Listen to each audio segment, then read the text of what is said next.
I got broads in Atlanta, just to lean the family, credit cards and the scammers. What's up? It's that boy Mercy, and today I'm gonna react to Adventures in Cub Scouts. Alright, let's do this. So originally I was going to make a video talking about Boy Scouts because I was a Boy Scout, but then as I was writing the script I thought about all the fun things I did as a Cub Scout. So here we are. Cub Scouts is something you can do before you're old enough to be a Boy Scout. It's not required to do Cub Scouts to be a Boy Scout. It's just if you're up to it or if your parents signed you up, you can do it. Now you're already pretty young when you can start. I never was in a Cub Scout when I was a little kid, and I'm happy.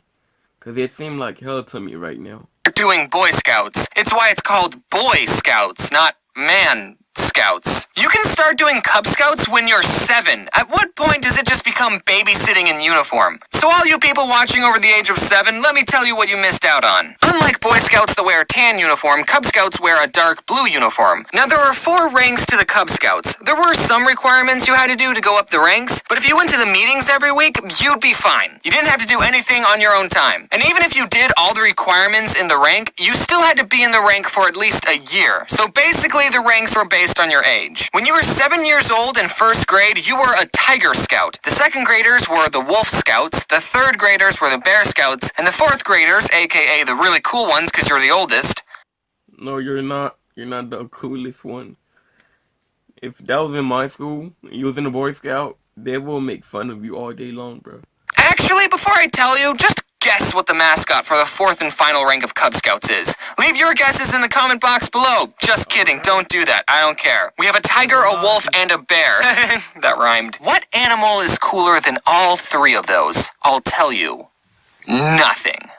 And that was the mascot. There was no mascot. Welcome to the real world, 4th graders. There's no such thing as cartoon anthropomorphic animals. So if you did guess anything in the comments, you were wrong. I told you not to guess. The 4th and final rank of Cub Scouts was called Weebelows.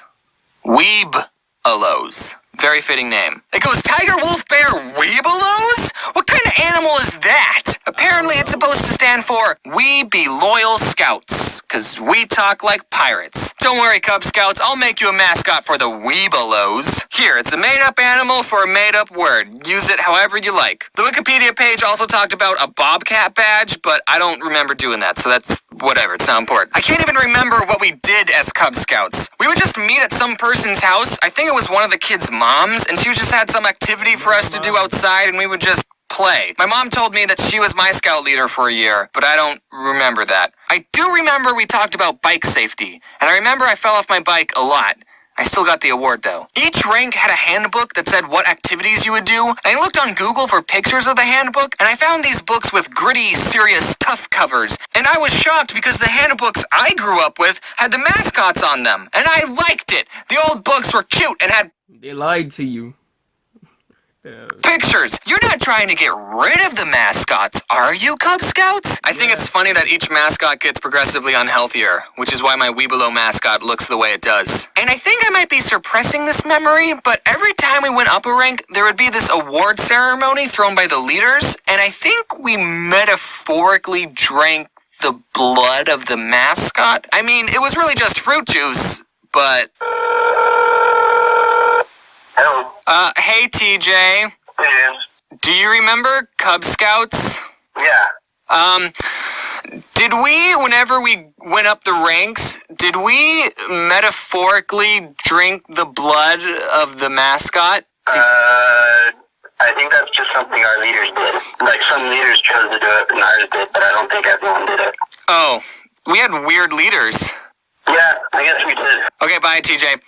So another thing we did as Cub Scouts was go to this thing called Cub Scout Day Camp. I don't know if it was just an Arizona thing, but I hated it. Cub Scout Day Camp took camping and made it unfun. And surprisingly, even as a 7 and 8-year-old, I loved camping. Really, James? Someone who sits in front of the computer all day drawing Pokemon? You like toughing it out and sleeping in the woods? Yes! Oh, yes! If you've never been camping, get on that!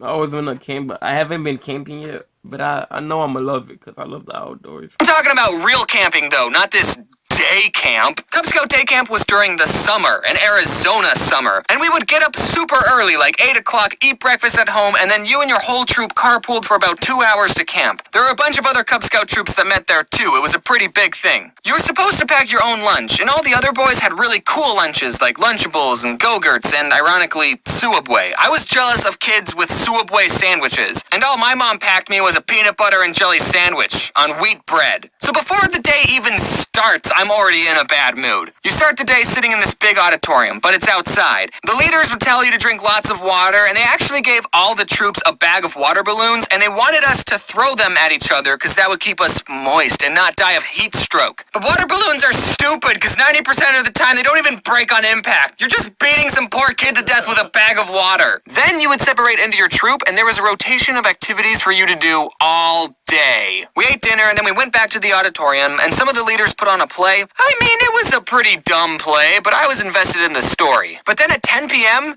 you went home. You didn't even get to sleep in a tent. Sleeping in a tent is one of the most fun things about camping. And also, the whole time, we didn't get a campfire because it's dangerous to have fire around 7 to 10-year-olds or something. But they did let us do archery, because that's safe. What? Then the next day, you went back and you did it all over again. And then you would do it for a third day, too. So 3 days of this. 3 days of people throwing water balloons at you, and you can't get them back because you have a weak throwing arm. And you're probably wondering, James, what's with all the complaining? This sounds like fun. I mean, sure, other kids probably had fun. I might have been a little dramatic as an 8-year-old. One time on the second day of camping, I was clumsy and I kept falling off the rocks that I was climbing on, and I kept getting all these scrapes and bruises, and they really hurt. And then we went swimming. That was one of the activities. There was a swimming pool. But just being the little punk kid that I was like, no, I don't want to go swimming. So they made me sit off to the side, and they said I couldn't swim. But then later I was like, I want to go swimming now.